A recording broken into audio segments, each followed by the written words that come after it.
Hi, everyone. Welcome back to Haz'el Inspirations. I'm Leah, your host, and I have my beautiful friend Amber with me again. Amber, she's probably been busy since the last time we spoke. I have to catch up with her, but she's going to finish highlighting with me about the importance of having a doula in your life, especially those first time moms that do not know what to expect, and for those dads that, are eager for that football player or that princess to come out, that, they want to be encouraging to their spouse or uh, whatever role that the mom plays in his life. But he also wants to know how to be supportive. And I think that, the role of a doula is an essential role for everyone that is unfamiliar with it. So I want you all to pay attention because this is very important. Um, a doula is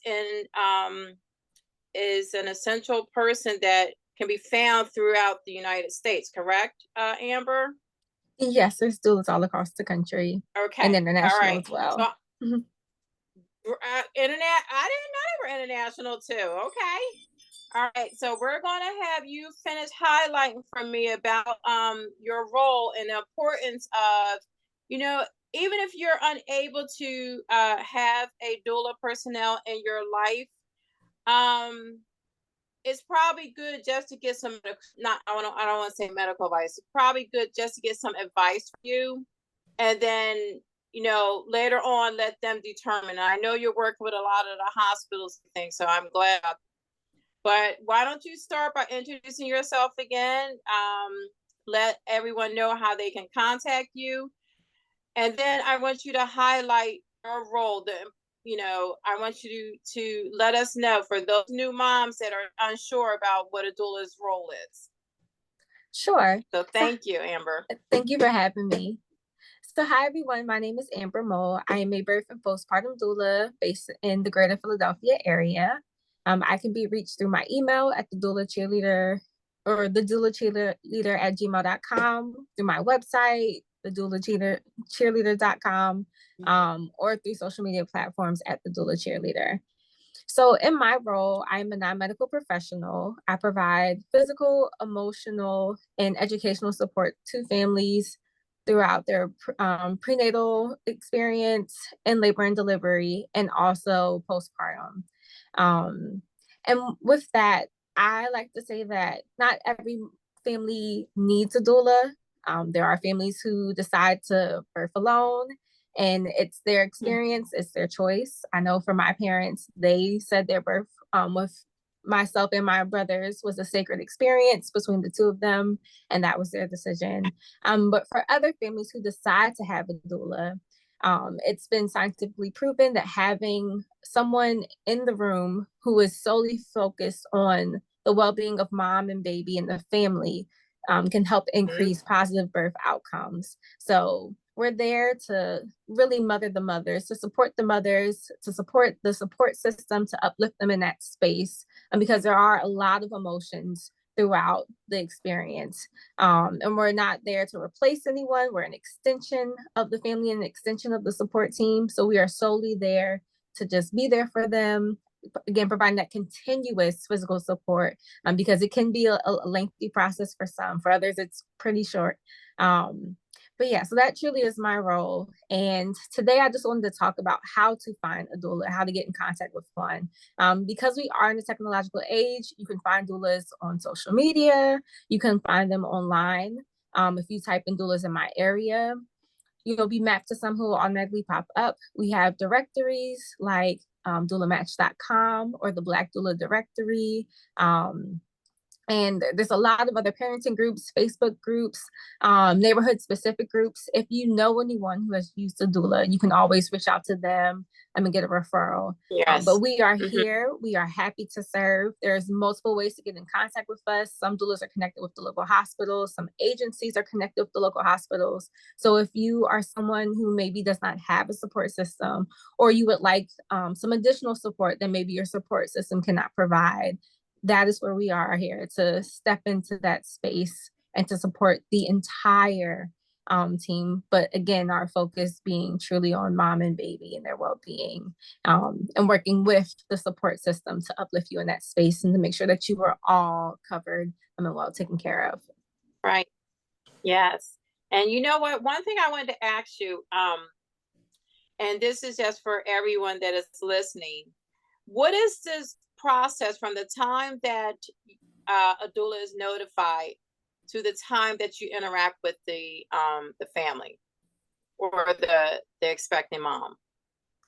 So I can speak for myself. When I'm mapped with a family, whether it's like a referral, someone has presented to me, whether the family has reached out to me directly, or if it's through an agency, I try to respond within the first 48 hours, no longer than a week, getting back to them right away to introduce myself, to share my Calendly link so we can do a consult or hop on the phone for a quick intake conversation just to get some more background on where they are in their pregnancy, or if they're postpartum, just where they are, what their needs and goals are, and how I can best service them.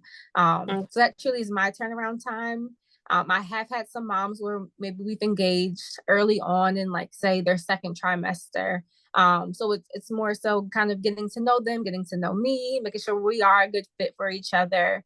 I work with backup doula, so I love to make sure there's at least a touch point between the family and the backup doula in the event that I'm not able to attend the service. So they're not getting some stranger just walking in. They have some sort of familiarity. In time too, if they feel like that backup doula might not be a match for them, that they have time for me to bring in someone else who might be a better fit. Okay. You know what? I like that concept, for a better fit, because everyone has their preference, or, but I'm gonna be honest with our listeners that you have a creativity about yourself. And you and I spoke in length a while ago, and I told you that, you know what, I would, if I was younger and if I was going through that transition period now, I would really love to have you by my side. Thank you. You have that warmth about you that makes me, giving birth to a child, feel comfortable. And I know that you have that planted seed in you that will just continue to grow, and it will branch off, and people will see those beautiful leaves and those beautiful, flowers, and they're blooming out of you, and they want to gravitate to you and have you with them. But I told you the attachment is the hardest part, because let's say you're with this mom for 9 months. I don't know how they let you go. It can be difficult. Because I would have a trouble. I would be calling you even after birth. I'd be like, okay, Amber, what do I do? The baby's not latching on. What I do, I'm feeling, I don't feel like myself. Can you come over and just hold my hand? And you probably would. It can be difficult, especially since I am a birth and postpartum doula. So I'm with some of my families, I'm with them from the very kind of beginning, early stages, well into baby being up to about 3 months. For some, I've been with them a little bit longer. So it's really dependent, but it can be a little difficult. I do have one family right now I've been working with. And I think she mentioned, like, maybe on one of like our local Facebook pages, people were asking for doulas, and she was just like, I'm just not ready to let go of you yet. They have to share you. They have to share you. We got it. Well, I don't know if we can clone you now. I don't know how much that's going to cost me, but I would love to clone you. So I can branch you out to California and Alaska and all those other places that people are, need support. But unfortunately, I can't clone you. But I do know that you do visits by Zoom, right? Yeah, so I If you do can't do it in-person visits, but I also do offer virtual support as well. And I also do virtual. say, like, I do Okay. travel. Of course, that does impact the price, and I do understand that can be um kind of a hardship, right? Like, birth is expensive, Right. children are expensive. Life right now, inflation is ridiculous. But I do offer virtual support with the same quality of care as if I were in person. Okay. Now, for those that did not catch the first episode of this, just briefly tell us a little bit about yourself again. Sure. So again, my name is Amber Mole, born and raised in Philadelphia. I have a background in accounting and business management. That's what I went to school for and graduated in 2018. Last June 2023 is when I started my doula journey. I've trained with Donor International in both birth and postpartum and will be certifying this year. I've also trained with Black, an amazing organization, nonprofit. They're based in Philly. They train doulas all across the country.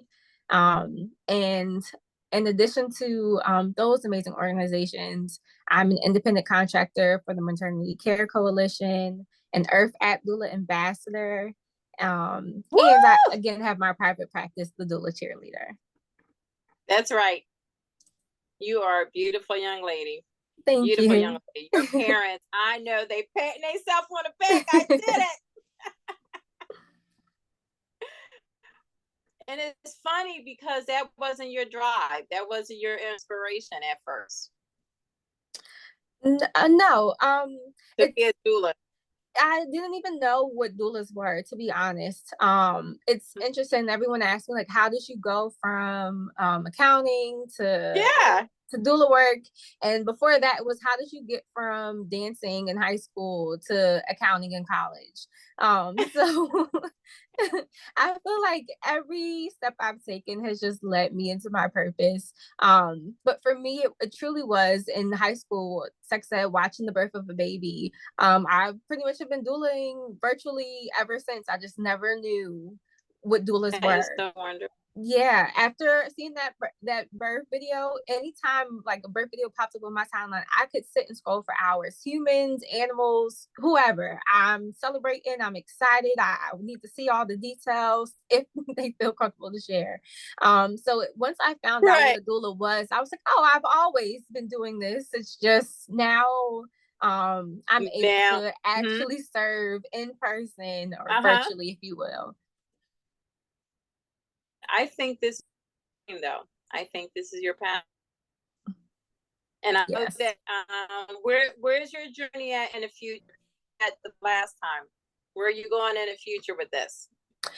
So right now I'm working towards certification with, again, Donor International, Black, and Pennsylvania, the state board. I'm working towards my doula certification through those organizations. Next year, I will be working towards lactation consultation. I was a Black Breastfeeding Week 2024 scholar, so that is something I'm very excited to do. Thankfully, just through connections that I've had in this amazing community, they're so welcoming. I'm participating in a pilot program with a local organization next year.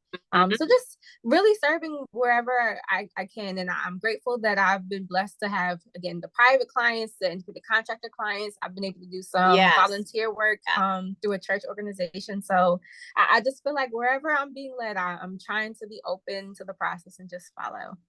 Yes. Don't ever lose that passion. Don't ever lose that dream, because you will accomplish it.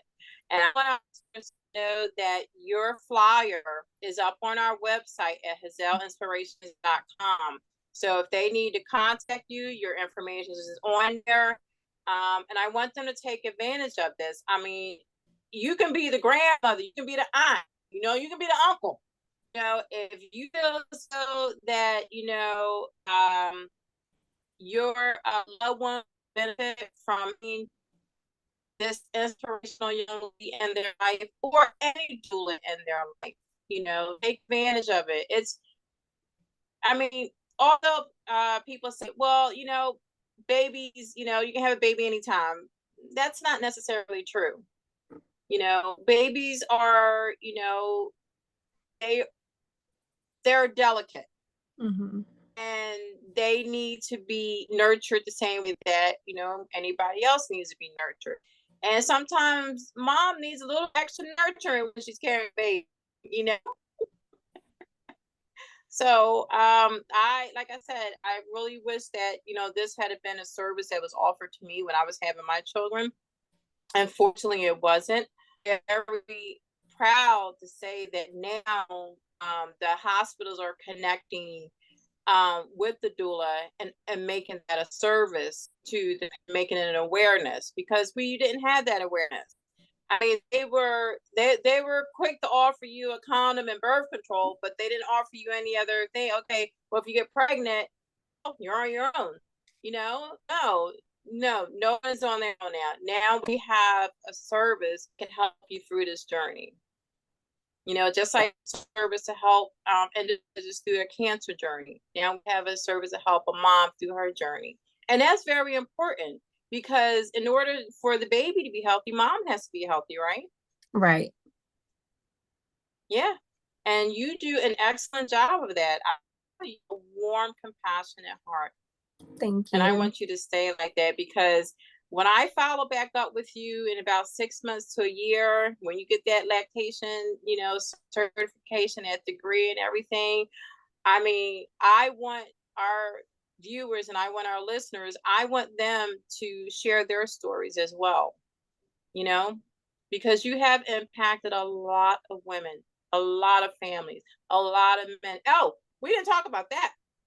What do you do for the husbands? What do you do for the men?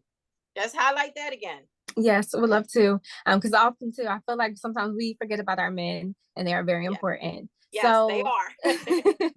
So as a doula, especially in the consults, if I meet a family and I know that there is a partner, maybe they're not able to join, I always offer the opportunity to have that conversation. Because oftentimes when families are coming to me in the consult, it's the interview. It's to see if we're both a good fit for each other. And if you do have that partner who's with you in this journey, want to make sure that it's a good fit for the entire group.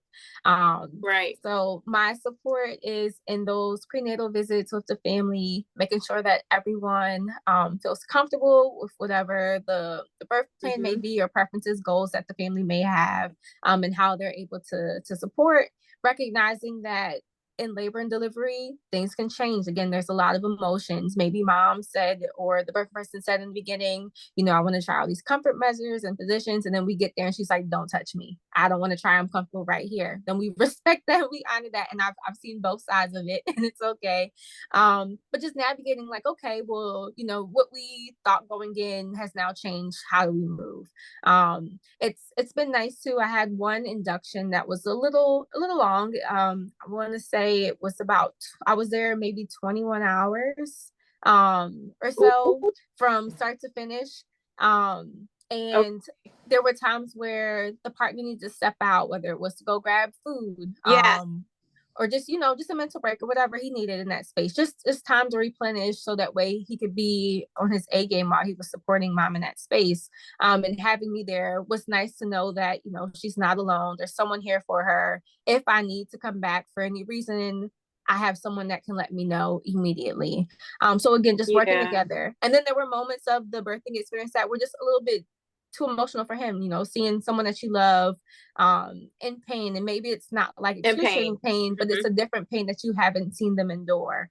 So just the comfort and explaining what was going on, and she's all right, she's breathing through it, she's powering through, she's okay. It's just a part of the emotions of birth. So in labor and delivery, I'm able to kind of support in that regard. It's, again, making sure mom and baby are well, but also that the support person is doing well as well. That we're both able to take care of ourselves. That way we can give the best support to mom. And then in postpartum, it's navigating, how are you both doing? Again, when you're sleep, my mom always says, when you don't sleep, you can't cope. Like if you're sleep deprived, you cannot cope. So sometimes when you ask people, hey, how's it going? How are you doing? The first answer is good, great. Things went well. They're cheering. You're getting all the positives. But when you have that support person there, be it the birthing person or the partner, you can get that accountability, those real answers. Like, actually, no, you didn't. It wasn't good. Baby didn't sleep through the night. You couldn't sleep. You had to go to work the next day. Or maybe it's the reverse. Remember, you were struggling with lactation and it was frustrating for you. So kind of able to get those like real in-depth, truthful answers that I won't see while I'm not there, and then being able to troubleshoot with the family. All right, well, what's the game plan for tonight? How can I best serve in this space for both of you? So that you both feel supported. And then beyond me, there are support groups that are targeted for birthing pregnant people, mothers, for fathers, for support persons, guardians. I mean, there's a ton of resources out there, especially on the local level. So I also love to point to those organizations who are already doing the work. Even if it's just the hospital, sometimes the hospitals have these great programming designed for the families before birth and after birth, just making sure that they're always connected and that they know they have options, whether they decide to utilize them or not. Oh my good. Now, Amber, I want to ask you and I hope this is not too personal, but you're giving so much support to so many people throughout your week, throughout the month, throughout the year. Mm-hmm. How do you maintain your sanity? How do you maintain your intellectual self to be positive for other people? Sure. So because I have my own private practice, in addition to some of the volunteer work and independent contractor work I do, I'm very protective of my calendar. I feel like that was something in corporate that I tried to do but couldn't really achieve, just because I'm working for someone. There's an expectation. It's just the nature of the job, and if we have a meeting, we have a meeting. But now I have time where, okay, like, I'm maybe Monday is my day to kind of reset, recharge, and get ready for the week. I don't take consultations on Mondays. I can meet Tuesday through Friday, maybe even a Saturday, but I do not consult on Monday. Sunday, I do try to leave that as a day for just rest and restoration. I go to church in the morning, or at least tune into the message. Every once in a while, you'll find me at a community event on a Sunday, but I try not to take any client visits on Sunday unless it's like a 911 emergency, or if it's an overnight postpartum where it's like, okay, I had my day, I got my rest and restoration, I took a nap in between, I'm working from the night to the morning, and that starts off my work week. And then throughout the week, I do group therapy. I am an Earth App ambassador. As a resource to us from the ambassadorship, they offer group therapy to us virtually from my region. So I do tune into that twice a month. It's been amazing. Absolutely love it. Okay. So now for me, my relaxation is I do meditation.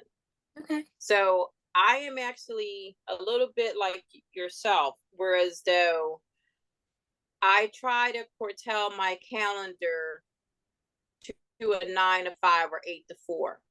Anything after that, I need a little bit of downtime in between if I'm going to do something extra that day. Yes. But sometimes rejuvenating yourself after a strenuous day can be a down pit for you.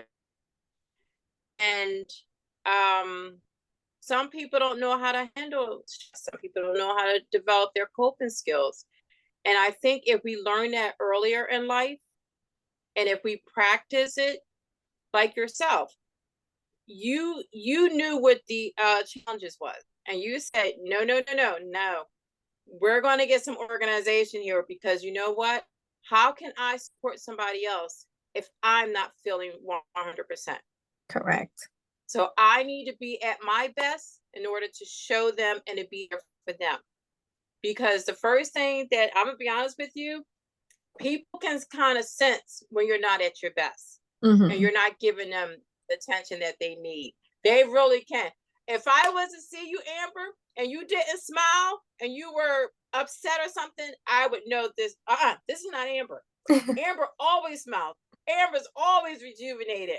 So I can tell the difference. Or if I see that, you're tired or you're drinking more coffee, it's classical signs that you can tell when somebody is facing burnout.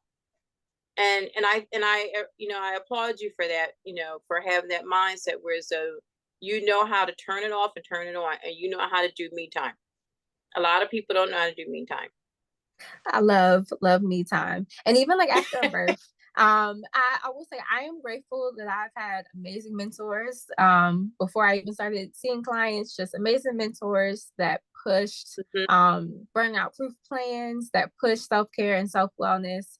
After birth, I will take off the next 24 hours. I will clear my schedule. Okay. And I rest. Even if I can't. It's funny. That's wonderful. I'm so used to waking up at a certain time that it might not even matter, but I'll give myself that day to just, if I need to just stay in bed, stay in bed. If I just need to be by the bed, but I have that day to just replenish. Yeah, because in healthcare, and I'm quite sure you've seen this, in healthcare, there's so much burnout, but then it becomes a mental health issue.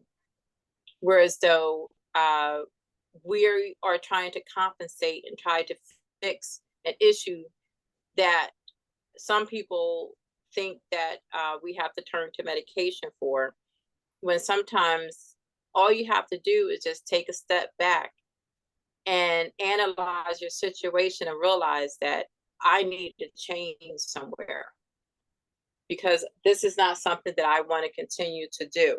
This is not something that is healthy for me. And it's funny, like I said,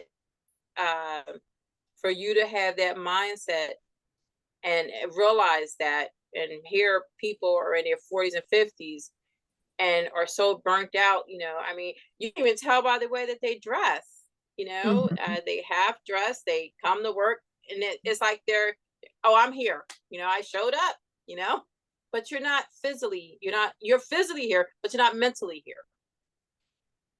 So how can you be productive at what you're doing? So when it comes to childbirth, you really have to be able to identify if there's something going wrong with that mom. So I know that you're on your P's and Q's, and I know that you are identifying if mom is in distress, if baby's in any type of distress. You're going to make sure she gets the resources she needs. And I applaud you for that. So thank you. Thank you for all that you do. Thank you for all your networking that you do, connecting those moms and bringing those beautiful princesses and those prince into the world, and making sure that have you ever had twins? I'm going to ask you that. So I've not attended a birth where the family delivered twins, but I have supported twins with overnight support. Okay. I was going to ask you, how was that experience? But I think one is enough.